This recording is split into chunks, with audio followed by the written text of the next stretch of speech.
Hello students, in the last video we have studied about power and its units and definition of energy. Now in this video we will learn unit of energy and commercial unit of energy and many other topics. So we will study commercial unit of energy. It is very important for your board exam. Board exam में आपसे पूछ लेता है कि commercial unit क्या होती है energy की. So commercial unit of energy is kilowatt hour. Kilowatt hour, ठीक है. ये एनर्जी की यूनिट आई कहां से? हम जानते हैं energy equals to power into time होता है. And we know that the unit of power is watt. Okay. And now अगर हम जैसे ग्राम से बड़ा हम कहें तो किलोग्राम होता है, ऐसी वॉट से बड़ा अगर हम कहें तो क्या होता है? Kilowatt. Similarly unit of time is second and bigger unit of time is hour. Okay. So if we place this value watt into second, watt second in short is known as joule. Watt second in short is known as joule. But if we place this value, it is kilowatt and unit of time this hour. So it will be kilowatt hour. So it is commercial unit of energy and it is MKS और SI unit of energy.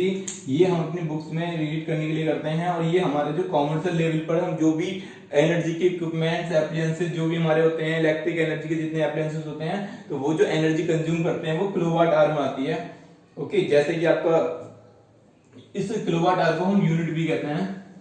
Unit जैसे 1 kilowatt hour, 1 kilowatt hour का mean होगा 1 unit. जैसे कि आपके घर में जो इलेक्ट्रिकल एप्लायंसेस के थ्रू जो आप एनर्जी कंज्यूम करते हैं अपने घर में, तो जो इलेक्ट्रिसिटी का बिल आता है वो इलेक्ट्रिसिटी का बिल आपका यूनिट में आता है कि कितने यूनिट हैं आपके, है ना. किसी के 200 यूनिट 300 यूनिट इस तरह से आते हैं. तो वो जो यूनिट होता है, एक यूनिट अगर हम जो डिफाइन करें तो एक यूनिट क्या होता है? 1 किलोवाट आवर के इक्वल होता है. और ये 1 किलोवाट आवर होता क्या है? देखो किलोवाट क्या है? किलोवाट तो पावर की यूनिट है, यानी कि कोई एक इलेक्ट्रिकल एप्लायंस होगी जिसकी कोई पावर होगी. जैसे हम इलेक्ट्रिक आयरन ले लें, उस इलेक्ट्रिक आयरन की पावर हो सकती है 1 किलोवाट, और उस इलेक्ट्रिक आयरन को यानी कि 1 किलोवाट वाली इलेक्ट्रिकल आयरन को 1 आवर तक अगर हम यूज करेंगे, ठीक है, तो वो कितनी एनर्जी कंज्यूम करेगी? 1 किलोवाट आवर. यानी कि आपका एक यूनिट बन जाएगा मीटर में. ठीक है. दोबारा बताता हूं, अगर हम 1 किलोवाट की इलेक्ट्रिकल एप्लायंसेस को अपने घर में 1 आवर तक यूज करेंगे, ठीक है, मतलब यूज करेंगे, ठीक है, अपने घर में किसी के घर में भी ले सकते हैं हम. तो अगर हम इसको यूज करेंगे 1 किलोवाट, तो ये जो एनर्जी कंज्यूम करेगा 1 आवर में, कितनी एनर्जी कंज्यूम करेगा? 1 किलोवाट आवर. 1 किलोवाट आवर को ही हम क्या कहते हैं? 1 यूनिट. तो अगर किसी के 100 यूनिट्स एनर्जी कंज्यूम हुई है, या कह सकते हैं 100 यूनिट्स आई है, इलेक्ट्रिसिटी का बिल जो आया वो 100 यूनिट्स आया है, तो इसका मतलब क्या है कि 100 किलोवाट आवर एनर्जी कंज्यूम हुई है. ठीक है. अगर 1 मंथ का जो बिल है वो 100 यूनिट है, तो इसका मीन ये होगा कि इलेक्ट्रिकल एप्लायंसेस के थ्रू उसके घर में जितनी भी इलेक्ट्रिकल एप्लायंसेस होंगी उन सबके थ्रू जो एनर्जी कंज्यूम हुई है पूरे मंथ में, वो 100 किलोवाट आवर एनर्जी कंज्यूम हुई है. ठीक है. तो 1 किलोवाट आवर की डेफिनेशन भी हम देख लेते हैं एंड टू एंड क्या होती है. बस याद रखना, एनर्जी की जो नॉर्मल यूनिट है, जो एसआई यूनिट है, एमकेएस यूनिट है, वो हम जानते हैं जूल होती है. लेकिन इसकी जो कॉमर्शियल यूनिट होती है, कॉमर्शियल लेवल पर हम जो यूज करते हैं वो होती है 1 kilowatt hour. Now the definition of 1 kilowatt hour is, जैसे मैंने भी आपको बताया था कि अगर इलेक्ट्रिक एप्लायंसेस आपके घर में जितनी भी इलेक्ट्रिकल एप्लायंसेस हैं सारी की सारी अगर 1 किलोवाट आवर की हैं, 1 किलोवाट की हैं और वो 1 आवर तक एनर्जी कंज्यूम करेंगी, तो वो हमारा 1 किलोवाट आवर कहलाएगा. तो अगर हम जितने भी इलेक्ट्रिकल एप्लायंसेस, जैसे हमने फैन ले लिया, फैन हमारा 50 वॉट का होता है. बल्ब ले लिया हमने, बल्ब हमारा 100 वॉट या जो भी है बल्ब, और जो ट्यूबलाइट आती है आजकल एलईडी वगैरह, ये 20 वॉट की जितनी भी है सारी कलेक्ट करने के बाद अगर उन सबका जो पावर है वो पावर 1 किलोवाट आ जाता है, और उन सारी इलेक्ट्रिकल एप्लायंसेस को जो भी 1 किलोवाट आवर की हो रही हैं, 2 किलोवाट की हो रही हैं, इन सबको अगर हम 1 आवर तक यूज करेंगे तो कितनी एनर्जी कंज्यूम करेंगी? 1 किलोवाट आवर. तो डेफिनेशन इसकी इसी से बना देंगे जो मैंने अभी आपको बताया था. ठीक है. क्या कि इफ, या कह सकते हैं हम the energy consumed by the energy consumed by electrical appliances, the energy consumed by electrical appliances of 1 kilowatt for 1 hour is called 1 kilowatt hour. Okay, मतलब जो भी इलेक्ट्रिकल अप्लायंसेस 1 किलोवाट की होंगी और वो 1 आवर में जितनी एनर्जी कंज्यूम करेंगी वो हमारी कहलाएगी 1 किलोवाट आवर। बहुत इंपॉर्टेंट डेफिनेशन है ये, बहुत ही ज्यादा आती है। और 1 किलोवाट आवर और जूल में रिलेशन क्या होता है, ये रिलेशन भी आपको पता होना चाहिए। ठीक है, तो मैं इसके लिए आपको करा देता हूं कैसे। जैसे हम जानते हैं कि 1 जूल जो हमारा होता है, 1 जूल को हम क्या कहते हैं, 1 जूल इक्वल टू होता है हमारा 1 वॉट।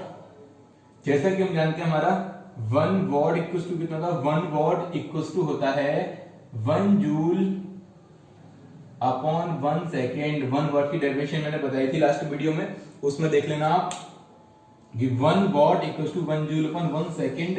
तो इसके लिए क्या डेफिनेशन क्या होती है, अगर हम 1 वॉट की डेफिनेशन यहां से फाइंड करें तो कि when 1 joule energy is consumed by any electrical appliances in 1 second, then it is called 1 watt. When 1 joule energy is consumed by any electrical appliances in 1 second, then the power of the electrical appliances will be 1 watt. तो यहां पर हम करेंगे क्या, यहां पर हम दोनों साइड 1000 से मल्टीप्लाई कर देते हैं। तो हमने दोनों साइड कर दी 1000 से मल्टीप्लाई।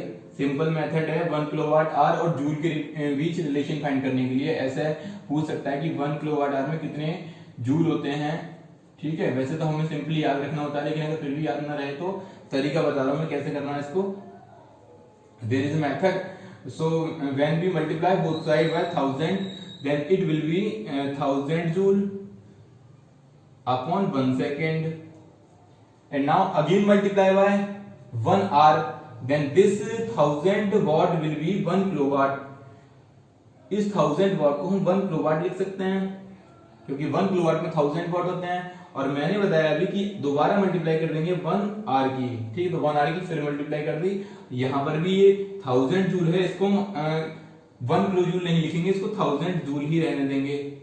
तो यहाँ 1000 जूल इंटू मैंने बताया था 1 आवर से फिर मल्टीप्लाई करनी है ऊपर, तो फिर मल्टीप्लाई कर दी। ठीक है, अब ये 1 किलोवाट आवर हो गया, इधर हम लिख सकते हैं 1 किलोवाट आवर। तो ये हो गया हमारा 1 किलोवाट आवर इक्वल्स टू ये 1000 joule into 1 hour upon 1 second. ठीक है, ये बताओ 1 आवर को हम कितना लिख सकते हैं, इसको मैं इधर लिख देता हूं 1 किलोवाट आवर, ये तो यहां से आ गया। ठीक है, ये जो 1000 जूल है इसको ऐसे ही रहने दें, 1000 इंटू जूल, 1000 जूल तो रहेगा 1000 जूल इंटू ये जो हमारा 1 आवर है, 1 आवर को हम 3600 सेकेंड, मतलब 1 आवर में जितने सेकेंड होते हैं वो हम कितने सेकेंड होते हैं 1 आवर में 3600 सेकेंड अपॉन कितना हो जाएगा 1 second. Okay, now we can cut second by second and it will be, देखो 360000 और ये जूल हो गया। ठीक है, और हम जानते हैं इसको हम लिख सकते हैं पॉइंट्स में, यहां पर होता है तो पॉइंट को हम यहां लेकर आएंगे तो 1 2 3 4 5 6, यानी कि कितने डेसिमल हम इधर लेकर आए 6, कितने डेसिमल को कितने प्लेस लेकर आए 6 प्लेस। तो 3.6 इंटू 10 की पावर 6 हो जाएगा, 3.6 इंटू 10 की पावर 6। और इधर क्या चल रहा है 1 kilowatt hour, means 1 kilowatt hour में कितने जूल होते हैं, 1 किलोवाट आवर कितने जूल के इक्वल होता है 3.6 इंटू 10 की पावर 6 जूल। ये वैल्यू आपको याद रखनी है, बहुत इंपॉर्टेंट है, न्यूमेरिकल्स वगैरह में काम आएगी ये। ठीक है, तो ये हमारा इस तरह से 1 किलोवाट आवर और उसके बीच रिलेशन फाइंड हो गया। और कल मैंने पावर की यूनिट बताई थी, पावर की यूनिट तो मैंने अभी भी डिफाइन कर दिया आपको 1 वॉट होती है। लेकिन जैसे हमने यहाँ पर एनर्जी की कॉमर्शियल यूनिट डिस्कस की कि 1 किलोवाट आवर है एनर्जी की कॉमर्शियल यूनिट, ऐसे ही पावर की भी कॉमर्शियल यूनिट होती है। और वो पावर की यूनिट जो कॉमर्शियल यूनिट होती है वो मैं आपको बता रहा हूँ कितनी होती है। पावर की कॉमर्शियल यूनिट हॉर्स पावर होती है, जैसे एनर्जी की कॉमर्शियल यूनिट 1 किलोवाट आवर थी या किलोवाट आवर हम कहते हैं उसको। ठीक है, एनर्जी की कॉमर्शियल यूनिट किलोवाट आवर होती है, similarly power unit horse power होती है। तो कॉमर्शियल यूनिट ऑफ पावर यहां लिख देता हूं मैं कितनी है, commercial unit of power equals to horse power, इसको हम हॉर्स पावर कहते हैं। ओके, एंड अगर इसको शॉर्ट में लिखें तो एचपी लिखते हैं। 1 एचपी जो होता है ये बहुत इंपॉर्टेंट है, याद रखना 746 वॉट के इक्वल होता है। जैसे हमारा 1 किलोवाट आवर जो एनर्जी की कॉमर्शियल यूनिट थी, ठीक है, ये इससे अलग है। जैसे एनर्जी की कॉमर्शियल यूनिट 1 किलोवाट आवर जो थी वो 3.6 इंटू 10⁻6 जूल के इक्वल होती है, अभी हमने पढ़ा था, ये हमने अभी पढ़ा था बिल्कुल। ऐसे ही 1 हॉर्स पावर जो होता है ये 746 वॉट के इक्वल होता है, इसमें 746 वॉट होते हैं, ठीक है, ये आप याद रखना, वैल्यू न्यूमेरिकल में यूज होगी। अब मैं इसके बाद हीटिंग इफेक्ट ऑफ करंट जो होता है वो हम पढ़ने जा रहे हैं। Heating effect of current, heating effect of current, ये करंट की हीटिंग से रिलेटेड होता है। जैसे किसी भी कंडक्टर में हम जानते हैं करंट फ्लो होता है, तो करंट फ्लो होते टाइम उसके अंदर आयंस जो इलेक्ट्रॉन्स होते हैं वो इलेक्ट्रॉन्स मोशन करते हैं, और उन इलेक्ट्रॉन्स की मोशन का जो कंडक्टर के अंदर आयंस होते हैं, जो इलेक्ट्रॉन्स होते हैं, वो मोशन का उसके अपोज करते हैं। इसको हम एक डायग्राम से समझ लेते हैं। पहले जैसे हमने रेजिस्टेंस समझा था, बिल्कुल सेम ये उसी की तरह है। अगर हमने रेजिस्टेंस समझ रखा है तो इसको समझने में हमें इतनी प्रॉब्लम नहीं होगी। अगर आपने रेजिस्टेंस के बारे में नहीं पढ़ा है तो लास्ट वीडियो देखें, उसमें आपको मिलेगा।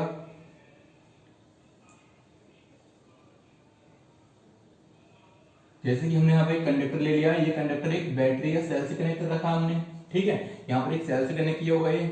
इस कंडक्टर के अंदर जो फ्री इलेक्ट्रॉन्स होते हैं, जो फ्री इलेक्ट्रॉन होती है, ये फ्री इलेक्ट्रॉन हम जानते हैं कि ये पॉजिटिव टर्मिनल की तरफ मूव करने लगते हैं एक वेलोसिटी से, जिसको हम ड्रिफ्ट वेलोसिटी कहते हैं। और यहां से बैटरी के नेगेटिव टर्मिनल से इलेक्ट्रॉन जो होते हैं वो इस कंडक्टर के थ्रू मूव करते हुए पॉजिटिव टर्मिनल की तरफ मूव कर जाते हैं। लेकिन जैसे ही इलेक्ट्रॉन इस कंडक्टर के इनसाइड एंटर करता है तो इस कंडक्टर के अंदर क्या होता है, आयंस होते हैं बहुत सारे, जो इस इलेक्ट्रॉन की मोशन का क्या करते हैं, अपोज करते हैं। तो कंडक्टर के इनसाइड जो आयंस होते हैं वो, जो इलेक्ट्रॉन होता है बैटरी के नेगेटिव टर्मिनल से निकलकर पॉजिटिव की तरफ जाता है, इधर जो होता है वो लोअर पोटेंशियल होता है, हम जानते हैं lower potential to high potential की ओर मूव करता है electron, lower to high potential. तो लोअर पोटेंशियल से हाई पोटेंशियल की तरफ जब मूव करता है तो मूव करने के लिए इस कंडक्टर के थ्रू होकर जाएगा, और कंडक्टर में से जब वो पास होता है तो कंडक्टर के जो आयंस होते हैं, जो इलेक्ट्रॉन्स होते हैं, वो उसकी मोशन का अपोज करते हैं। ये इलेक्ट्रॉन लोअर पोटेंशियल को हाई पोटेंशियल की तरफ मूव करते हैं, और जो इलेक्ट्रॉन्स का मोशन का जो अपोज किया जाता है वो आयंस के थ्रू मूव अपोज किया जाता है। तो इलेक्ट्रॉन्स अपनी एनर्जी का कुछ पार्ट आयंस को प्रोवाइड करा देते हैं, और ये आयंस कंडक्टर के जो मेटल होता है उसकी सरफेसेस पर ट्रांसफर कर देते हैं, जिससे कि उन इलेक्ट्रॉन्स का, जब हम कह सकते हैं आयंस का जो एनर्जी इंक्रीमेंट होता है, तो वो एनर्जी एक हीट एनर्जी की फॉर्म में रेडिएट करने लगते हैं। तो इसकी वजह से कंडक्टर हीट करने लगता है। जैसे आपने देखा होगा हीटर का जो वायर होता है वो हीट करने लगता है, क्यों? क्योंकि यही रीजन होता है उसका, जो उसके रेजिस्टेंस जो होता है, उसका जो नाइक्रोम वायर होता है उसका रेजिस्टेंस किसी भी कंडक्टर की एक प्रॉपर्टी होती है जो मोशन का, इलेक्ट्रॉन की मोशन का अपोज करती है। तो इलेक्ट्रॉन्स जब उसके थ्रू पास होते हैं तो उनकी मोशन का अपोज जो होता है, तो अपोज होता है, तो इलेक्ट्रॉन्स जो होते हैं अपनी एनर्जी का कुछ पार्ट, जिस एनर्जी से वो जा रहे होते हैं तो इलेक्ट्रॉन्स उसका अपोज करते हैं, और उसका कुछ पार्ट वो किसको ट्रांसफर कर देते हैं, आयंस को ट्रांसफर कर देते हैं, जो आयंस किसके अंदर होते हैं, किसी भी कंडक्टर के इनसाइड प्रेजेंट होते हैं, ठीक है। तो यही रीजन होता है कि कोई भी कंडक्टर हीट करता है। तो यहां पर कंडक्टर हीट करने का रीजन हमें समझ में आ गया। तो यहाँ पर हम देख रहे हैं कि जो हीटिंग हो रही है, ये हीटिंग किस किस पर डिपेंड कर रही है। सबसे पहले जो हीटिंग है वो करंट पर डिपेंड करती है। इसके थ्रू जितने करंट हम प्रोवाइड कराएंगे, अगर हम करंट की वैल्यू इंक्रीज करते हैं तो इसके अंदर जो नंबर ऑफ आयंस होते हैं वो नंबर ऑफ आयंस इंक्रीज हो जाते हैं, ठीक है। और जितने नंबर ऑफ आयंस इसके थ्रू पास होकर जाएंगे वो आयंस उतनी ही ज्यादा एनर्जी, अगर एक आयन मान लो 1 जूल एनर्जी दे रहा है, ठीक है, वो पास होकर गया तो उसकी वजह से हीट प्रोड्यूस हुई, ठीक है। दूसरा आयन गया, इलेक्ट्रॉन गया यहाँ से निकलकर, वो आयन को मतलब 5 इलेक्ट्रॉन निकल कर गए तो वो 5 इलेक्ट्रॉन यहाँ पर 5 आयंस को एनर्जी ट्रांसफर कर देंगे, ठीक है, कोलिजन के थ्रू। तो यहाँ पर 5 जूल एनर्जी होगी। तो जितने ज्यादा नंबर ऑफ इलेक्ट्रॉन्स होंगे उतनी ही ज्यादा यहाँ पर क्या होगा, हीट प्रोड्यूस होगी, क्योंकि नंबर ऑफ इलेक्ट्रॉन बढ़ने की वजह से करंट की वैल्यू बढ़ती है। ये हम जानते हैं कि हमारी जो हीट है वो डायरेक्टली किस पर डिपेंड कर रही है, करंट पर, ठीक है। मतलब हीट जो है, यहाँ लिख लेते हैं हम, heat depends on current, heat depends on current, okay. And similarly heat, अब जो मटेरियल हमने लिया है, जो कंडक्टर हमारे पास है, उसके रेजिस्टेंस के मटेरियल पर भी डिपेंड करता है ना। जो मटेरियल है हमारा उसका रेजिस्टेंस, अगर एक अच्छा कंडक्टर होगा तो उसका रेजिस्टेंस कम होगा, और एक बैड कंडक्टर होगा तो उसका रेजिस्टेंस हाई होगा। रेजिस्टेंस जब हाई होगा तो हीट भी क्या होगी, ज्यादा हुई होगी। जो इलेक्ट्रॉन्स निकल कर जा रहे हैं उनको मोशन का उतना ही अपोज होगा जितना ज्यादा रेजिस्टेंस होगा।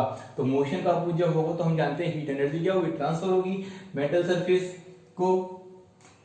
तो हीट डिपेंड्स ऑन रेजिस्टेंस, दूसरा पॉइंट हमारा आ गया। Heat depends on resistance, and third one is heat depends on time. जैसे जैसे कंडक्टर के अंदर करंट के पास होने का टाइम बढ़ता जाएगा, वैसे वैसे उसके अंदर जो हीट प्रोड्यूस होती है उसके टाइम भी बढ़ता जाएगा। तो यहाँ पर हम लिख सकते हैं, यहाँ पर हम देख रहे हैं कि हीट करंट पर डिपेंड कर रही है, रेजिस्टेंस पर डिपेंड कर रही है और टाइम पर डिपेंड कर रही है। लेकिन यहाँ पर हमें एक छोटा सा चेंज करना है, क्या कि जो करंट है, जो हीट होती है वो करंट के स्क्वायर पर, मतलब करंट पर डिपेंड तो करती है, लेकिन यहाँ पर प्रोपोर्शनल जो मैंने लगाकर लिखा है तो उसको हम इस तरह से लिखेंगे, heat depends on square of current, heat is directly proportional to the square of current. और ये अगर हम इक्वेशन नंबर 1, 2 एंड 3 मानकर इनको कंबाइन कर दें, ऑन कंबाइनिंग इनको अगर कंबाइन कर देंगे, ठीक है, तो ये कितना हो जाएगा, H proportional to I square RT, और यहां से हमने प्रोपोर्शनल का सिंबल हटा दिया तो ये हो गया H equals to I square RT। तो ये हमारा joule's law of heating effect का फॉर्मूला है, joule's law of heating effect, ठीक है, इसको जूल्स हीटिंग भी कहते हैं, हीटिंग इफेक्ट। ये फॉर्मूला बहुत इंपॉर्टेंट है, joule's law of heating effect. समझ में आ गया कैसे है। Joule's law of heating effect को हम एक डिफरेंट मेथड से ऐसे भी प्रूव कर सकते हैं कि अगर, जैसे हम जानते हैं किसी कंडक्टर के थ्रू हमें करंट पास कर रहा होता है, जो इलेक्ट्रॉन्स होते हैं उन इलेक्ट्रॉन्स को जो लोअर पोटेंशियल होता है, लोअर पोटेंशियल से हाई पोटेंशियल की तरफ मूव कराने के लिए हमें वर्क डन करना पड़ता है, ठीक है। और यहाँ पर जो इलेक्ट्रॉन्स है उनको हम चार्ज कह सकते हैं, और जब चार्ज किसी कंडक्टर के थ्रू फ्लो होते हैं तो चार्ज के फ्लो होने की वजह से उस कंडक्टर के अंदर क्या प्रोड्यूस होता है, करंट। तो यहां पर लिख सकते हैं कि हम वर्क डन जो होता है, work done in carrying a charge Q for time T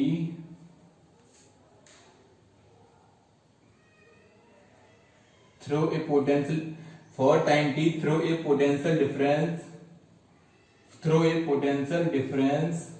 V, एक पोटेंशियल डिफरेंस V के थ्रू, ठीक है, चार्ज Q को T टाइम तक कैरी करने के लिए, लेकर जाने के लिए जो वर्क डन होता है वो वर्क डन को हम लिख सकते हैं, क्योंकि हम जानते हैं पोटेंशियल डिफरेंस का फॉर्मूला होता है V equals to W upon Q, तो W इक्वल्स टू जाएगा V into Q, okay.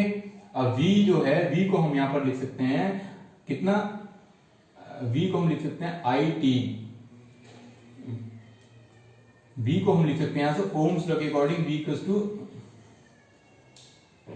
V को हम यहां से लिख सकते हैं ओम्स लॉ के according V equals to IR, और यहां से Q का फॉर्मूला हम जानते हैं Q इक्वल्स टू था IT, और यहां से अगर हम इसको देखें तो I स्क्वायर RT हो गया, तो W इक्वल्स टू आ गया I स्क्वायर RT, और यहाँ पर जो वर्क डन होता है वो वर्क डन हीट की फॉर्म में कन्वर्ट हो जाता है, तो वर्क डन यहाँ पर हम लिख देंगे work done is converted, work done यहां पर जो वर्क डन होता है, work done is converted in the form of heat, in the form of heat. तो यहाँ पे जो वर्क डन है, वर्क डन हीट के फॉर्म में कन्वर्ट हो जाता है, तो इसको हम लिख सकते हैं H equals to I square RT। तो joule's law of heating effect का फॉर्मूला हम इस तरह से प्रूव कर सकते हैं।